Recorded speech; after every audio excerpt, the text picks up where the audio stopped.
जी हाँ प्यारे विद्यार्थियों, फाइनली हम लेकर आ चुके हैं जो आपका कक्षा 8वीं का जो आपका अर्धवार्षिक परीक्षा पेपर होने वाला है। यहाँ पर आप देख पा रहे होंगे तो कक्षा 8वीं का विषय हिंदी का जो अर्धवार्षिक पेपर है वो रियल पेपर 100% ओरिजिनल क्वेश्चन जो आपका पेपर है वो लेकर आ चुके हैं। यहाँ पर आप देख सकते हैं समय 2.5 घंटे का आपका ये पेपर होने वाला है और आपका ये जो पेपर होने वाला है 60 नंबर का होने वाला है। तो विद्यार्थियों, यदि आप 60 में से 60 अंक पूरे लाना चाहते हैं तो इस वीडियो को पूरा देखिएगा, क्योंकि इस वीडियो में आपको बिल्कुल ओरिजिनल जो क्वेश्चन पेपर के क्वेश्चन है वो आपको इस वीडियो में बताए जाएंगे।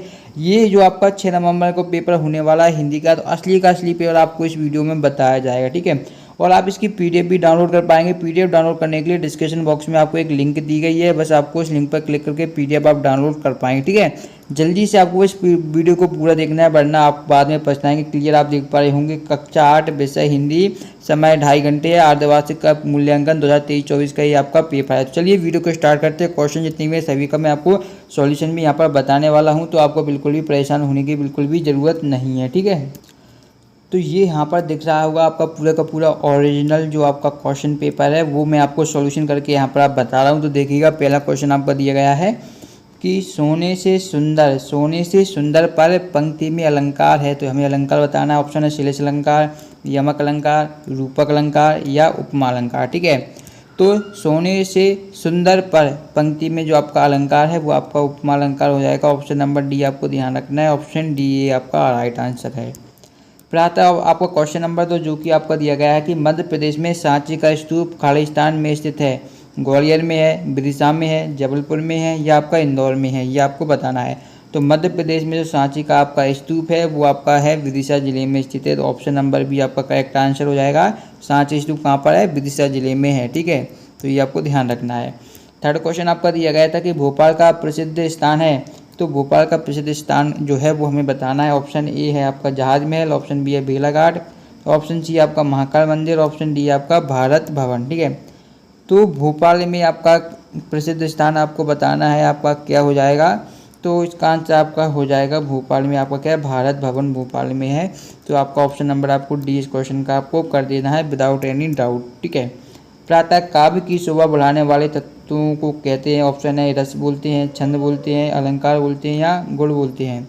तो विद्यार्थी, जो काव्य की शोभा बढ़ाने वाले तत्वों को हम क्या बोलते हैं? काव्य की शोभा बढ़ाने वाले तत्वों को हम अलंकार बोलते हैं। तो ऑप्शन नंबर सी जो आपका दिया गया है जो कि है आपका अलंकार, काव्य की शोभा बढ़ाने वाले तत्वों को हम बोलते हैं अलंकार। तो ये आपका राइट आंसर हो जाएगा इस क्वेश्चन का। नेक्स्ट क्वेश्चन आपका दिया गया था पुजारी शब्द में मूल शब्द है, ठीक है।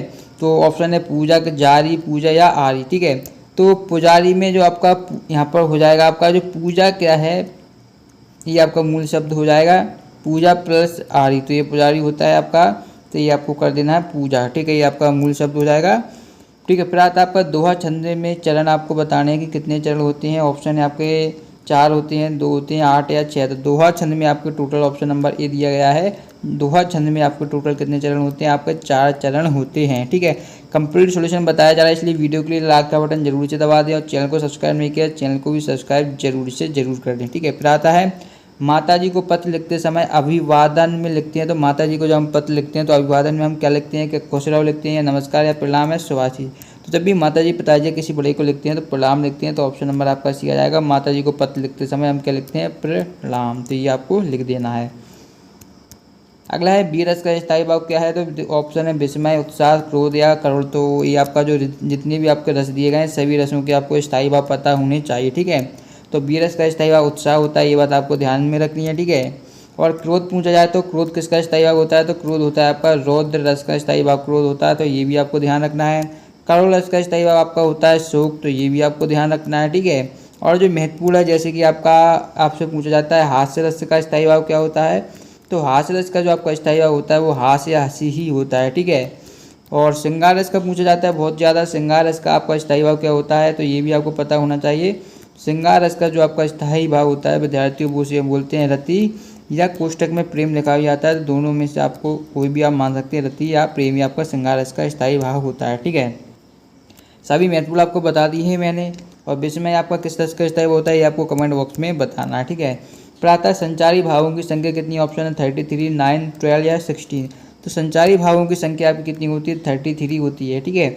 और संचारी भाव क्या होते हैं, जो मनुष्य के हृदय में पानी के बुलबुले की भांति उत्पन्न होते हैं, यानी कि थोड़ी समय के लिए आते हैं और फिर क्या हो जाते हैं, नष्ट हो जाते हैं, तो इन्हें बोलते हैं हम संचारी भाव। जबकि जो स्थायी भाव रहते हैं, स्थायी भाव क्या होता है, स्थायी भाव लंबे समय तक रहते हैं। कितने स्थायी भाव लंबे समय तक रहते हैं, जबकि जो क्या संचारी भाव थोड़े समय के लिए आते हैं और फिर नष्ट हो जाते हैं तुरंत। तो ये बात आप में अंतर होता है इनमें। और संख्या संचारी भाव की आपकी 33 होती है। प्रातः आपका पुत्र के प्रति माता के प्रेम को क्या कहते हैं, तो पुत्र के प्रति माता के प्रेम को हम बोलते हैं वात्सल्य। ठीक है, और वात्सल्य रस का स्थायी भाव भी आपसे पूछा जाता है, तो वात्सल्य रस का स्थायी भाव आपको कमेंट में बताना है। ठीक है, तो ये आपका हो जाएगा वात्सल्य। आप क्वेश्चन आंसर दिए गए हैं, तो इनके उत्तर भी देखिए। मेरी भावना कविता में किन किन नैतिक मूल्यों की बात की गई है, तो हमें सभी जीवों और प्राणियों के प्रति क्या मित्रता व दया की भावना रखनी चाहिए, सभी लोगों के प्रति समानता का भावना रखनी चाहिए, जीवन में परोपकारी बनना चाहिए। प्रातः दिए गए शब्दों में पुनरुक्त शब्द झाटका में लिखना है, तो ये आपको हो जाएगा फर फर, पुनी पुनी, कहीं कहीं और धीरे धीरे। ये आपके कैसे हो जाते हैं, पुनरुक्त शब्द आपके हो जाते हैं। अगला क्वेश्चन है 13वां, दिए गए शब्दों में मूल शब्द व प्रत्यय शब्दांश अलग करके हमें लिखना है। तो देखिए प्रादेशिक, तो प्रादेश धन एक प्रत्यय हो जाएगी।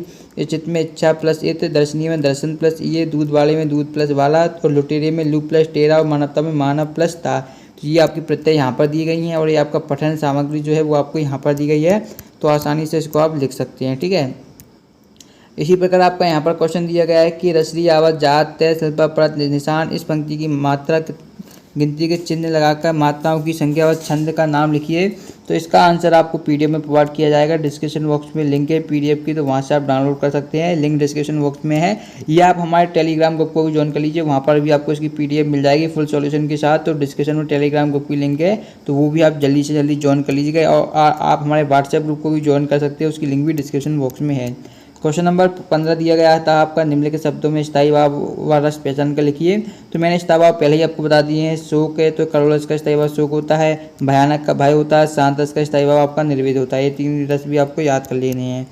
फिर आपका अगला दिया गया था, राम को बाजार में श्याम मिला, राम ने कहा अरे तुम रोज कहाँ जाते हो। तो ये दिया गया है, इसका आंसर राम ने बाजार में श्याम मिला, राम ने कहा अरे रोज तुम कहाँ जाते हो, आपका आंसर हो जाएगा। नीचे दिए गए शब्दों में उपसर्ग से बने शब्द पहचान कर लिखना है। परिवेश, तो परिवेश हो जाएगा। गणतंत्र, गणतंत्र हो जाएगा। आजीवन, आजीव हो जाएगा। आ प्लस जीवन, आजीवन, यहाँ पर नाम लिखना है।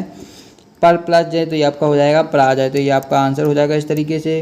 फिर आता है 18वां, नाक शब्द में प्रारंभ होने वाले 3 मुहावरे लिखिए, जैसे कि नाक में दम करना, नाक फुलाना, नाक में चनु चमाना।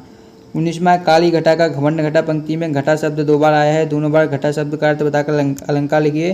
तो अलंकार आपका जब एक ही शब्द 2 बार आता है, तो वहाँ पर कौन सा अलंकार होता है, आपका यमक अलंकार होता है, ये आपको पता होगा ही। तो इस पंक्ति में पहली बार घटा शब्द का अर्थ होता है काले बादल, और दूसरी बार घटा का अर्थ होता है कम होने से होता है। ठीक है, इसी प्रकार 20 में क्वेश्चन का आंसर देख सकते हैं। यहाँ पर हमें क्या प्रत्यय से बने शब्द पहचान कर लिखनी है। तो मानवता, भारतीय, साप्ताहिक, पठनीय और लकड़हारा। ठीक है, तो ये शब्द क्या प्रत्यय से बने शब्द है, जैसे कि इसमें आपका साप्ताहिक में आपका क्या है, एक प्रत्यय है, पठनीय में आपका ये प्रत्यय है। ठीक है, इस तरीके से सभी में अलग अलग प्रत्यय हैं। 21 से अपने मित्र को उत्तीर्ण होने पर बधाई पत्र लिखना है, तो ये आप इस तरीके से लिख सकते हैं। इतने गांधीगंज, ठीक है, कटनी, दिनांक लिख सकते हैं, प्रिय विनय, और इस तरीके से पूरा आपको पत्र लिख देना है। इसकी पीडीएफ आपको डिस्क्रिप्शन में मिल जाएगी, या आप हमारे टेलीग्राम ग्रुप को ज्वाइन कर लीजिएगा, या आप हमारे व्हाट्सएप ग्रुप को भी ज्वाइन कर सकते हैं, तो वहाँ से आपको इसकी पीडीएफ मिल जाएगी। इस तरीके से सभी क्वेश्चन के आंसर बता दिए हैं। और जो आपका है निबंध वाला होली पर निबंध, बहुत ही सिंपल, आप स्वयं लिखिएगा, या आप पीडीएफ डिस्क्रिप्शन में मिलेगी, टेलीग्राम पर मिल जाएगी, वहाँ से आप इसका आंसर देख सकते हैं। यदि आपको वीडियो ये पसंद आए तो वीडियो को लाइक कीजिएगा, चैनल को सब्सक्राइब कीजिएगा। मिलते हैं नेक्स्ट वीडियो में, धन्यवाद।